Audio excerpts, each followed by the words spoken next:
Moirang Kunogi, Adumba, Sangai Nick Park, Yang was happy by Arabic, Narangang, all the Panam Local. Permanent structure is the same. Adum later of the Sai is harder to go to Lampi Park Poki the Muka, Moirang Kendra the Kid at the Tanga Kendri to get with the Lupami demand or play. I really appreciate people's support. I don't give a Pajana PB. Kumi Ziki Festival, Ziki Timzo, Festival of One Nation. I'm not Kataki Punson Bagua Festival to different teams. By Ampunama, an apple down Basi, Papandaki, Mayama Laka, the Lakana Hore, Almashne, Equigi, Manipuda, Labidi, President now, Mayamna, Equigi culture, Equigi civilization, Takshiga Silva Samazamani Haba, Lamsat River Fazaba, Samazamani Haba, Lamsat Miko, Biren Fazabadum Bazati, Mani Habdo, Equi, Utpamatum.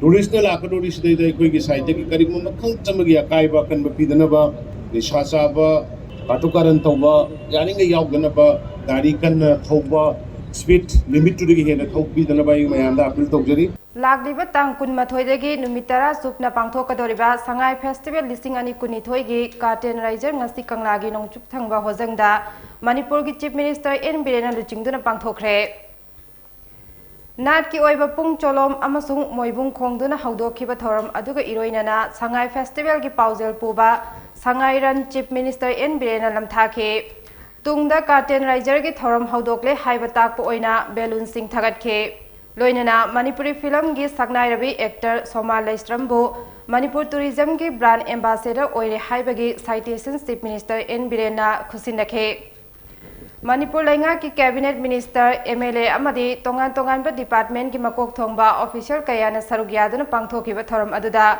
Chief Minister Biren na hai chahi ani COVID-19 laichetna maram oiraga miyam gi punsi mahingda achoba saithing pikhraba matung mahausa gi punsida tapna hanjilakpa ngamlakle asiguma matang asida miyamna thengnakiba chaitheng sing kharada oirabasu sabhanabagi pandamda Sangai Festival asi pangthoknaba khongthang asi laurakpani handak pangthokkadarba Sangai Festival gi mahau asi Manipur gi Kachin Koya da lairiba miyamna phangba ngamnaba state asigi tongan mafam 16 da pangthoknaba sem saba punamak loisilakle awang thangba maikeida Nagaland ga tainana lairiba Makhel gi Heritage Park amasung Makha thangba saruktana Myanmar gi ngamkhai paring da lairiba Bihayang gi South Manipur Cultural Center da su Sangai Festival gi tharam sing pangthokane Festival asda miyam gi pugning chingshin pham oigadoriba Moirang Khunau da semgatliba Sangai Ethnic Heritage Park asisu loisilakle permanent structure oina semgatliba park asida festival asigi maru oiba tharam kaya pangthokane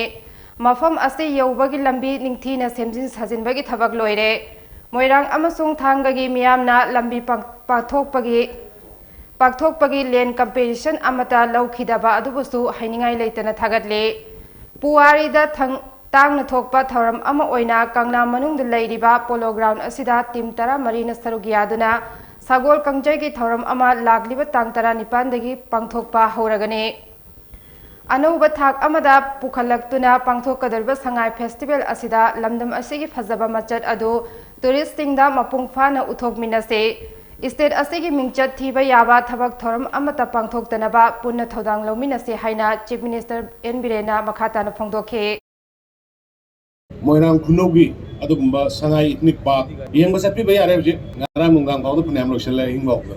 Permanent structure is the same. Adum later of the Sai is harder to go to Rodam. Lampi Park Poki the Muka, Moirang Kendra the Kid at the Tanga Kendri to get with the Lupami demand or play.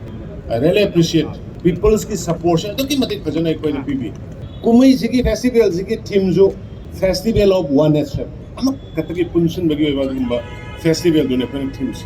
By Ampunama, an apple down Basi, Papandaki, Mayama Laka, the Lakana Hore, Almashne, Equigi, Manipuda, Labidi, President now, Mayamna, Equigi culture, Equigi civilization, Takshiga Silva Samazamani Haba, Lamsat River Fazaba, Samazamani Haba, Lamsat Miko, Biren Fazabadum Bazati, Mani Habdo, Equi, Utpamatum.